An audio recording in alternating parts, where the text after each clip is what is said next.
Hello, awesome people. I hope you're having a great day today. Today I'm taking a look at the 20-page short story in here called by Gary Gygax, the guy who founded Dungeons and Dragons and that sort of thing. It's called Founding, Evening the Odds, and so forth. It's in the Eternal Champion series collection that we've been doing a deep dive into for you folks.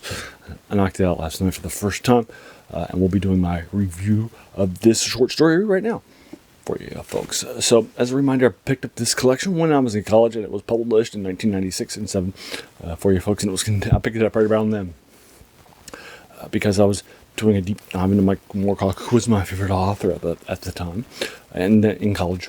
And then he had been for about 5 years, 3 years at high school and 2 years in college. And then so I was doing a deep dive into his stuff, but I wasn't always reading like only his stuff, right? But he's definitely a prolific writer with a lot of Eternal Champion stuff that was heavily influential. So I picked up this. This is a collection of stuff that's written by other authors rather than Moorcock himself, except for a first author. Starts out without to get you started for you folks, and I never read it because I just never got around to it because they weren't. It wasn't a key priority, right? So I figured since I just did a deep dive into Moorcock for the channel and went back and reread a bunch of his stuff, that it would be a nice denouement to see what these stories have, right? And so forth, and have these sort of a 90s take on by various authors and how they put their stamp right on these characters and these beloved concepts.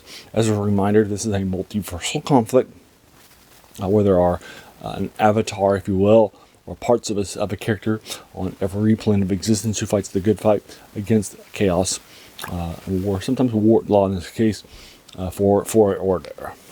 I'm sorry, for balance rather, and so forth. So they are this title is Pawn of Chaos, if you will. They are fighting the good fight. No, law versus chaos, not good versus evil, which is sort of a traditional take on this after Tolkien pushed that concept forward in Lord of the Rings stuff. Many people still write in that today, even though his stuff can definitely be seen as sort of written against Tolkien's King later, like a generation later, and so forth. One of his characters, Elric of Melnibide, is also a character that's born with a conscience from an evil race of creatures that are nomadian, that are humanoids and elven, if you will, dark elven and so forth, just like just sword and so forth. So that's a place where you can definitely see his influence. Also, this stuff is hugely influential in Dungeons & Dragons.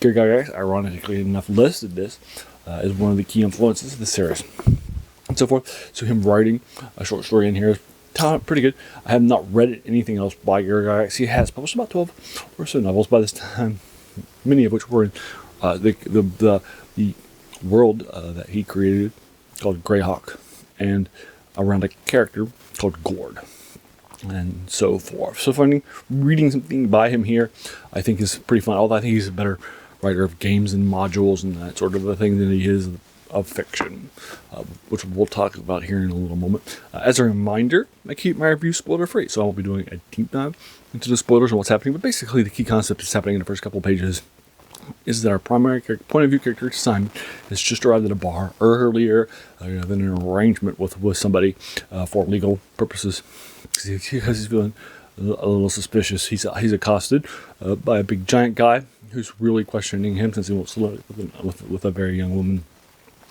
And so forth, and he's accosted by that guy. He is saved about 3 pages in by his contact who arrives, and so forth, which is where the concept evening odds comes from, and then they'll get together and hook up and so forth. So he is definitely, and so this has the law versus chaos concept here, just as much as the other lines and so forth. He's called the Simon, who's clearly a member of the Eternal Champion in our world, is definitely seen as a servant of law, although he's not called the Eternal Champion here. He has another name and so forth. That word is used here, but that's basically the core concept of what's happening.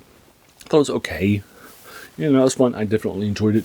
It did have Gord as the other character from his stuff from Greyhawk, which is interesting. And it might say, is Gord an Eternal Champion? It has a very advanced Dungeons & Dragons feel with the world building things, right? There are lawful evil versus chaotic evil are the key concepts here. Who they're fighting, who they can recruit to help, all those sorts of things, right? So this is definitely a Dungeons & Dragons themed take on on the Eternal Champion. So if you like that, you might really like this fourth story. And so forth. I thought it was a little I thought that the combination was interesting. And again, I enjoyed reading it. And so forth. But I just didn't feel like it was like this great, solid, amazing work. It's just going to sit with you and so forth. So I felt like it was between the 6 and the 7. Sorry, D&D fans. So I'm going to be giving this probably more like a 6.5 out of 10 for you folks. It's fine. It's interesting. It definitely does some interesting things. But it wasn't anything new or interesting to say. It was just combining two things that I already read and loved, right, into one. And it's interesting, but I just don't feel like it really landed. So anyway, so there you are. That is Evening Odds by Gary Gygax for you folks. As a reminder, this channel's name is The Worst Thing About New Books, which is a quote by a French philosopher, Jacques Joubert, who said that the worst thing about new books was that they kept us from reading the old ones. And this, and all these short stories that were written for this collection back in the 90s, which were not collected previously, are definitely key things that are written decades ago that we may have forgotten about or never knew about, right? So I like going back to that and reading these things. So there you are. If you enjoyed this, why not hit that subscribe button? And if you're feeling frisky, hit the bell icon and, let your friends know about it and do all that sort of stuff, right? And so forth. Finally, I just want to thank you so much for taking some time out of your day and investing it and watching my video, because we all have so many things that are happening in our lives and we're pulled in so many different directions. So the fact that you spent this time with me, that's incredibly humbling and I appreciate it. So thanks again and have an amazing day.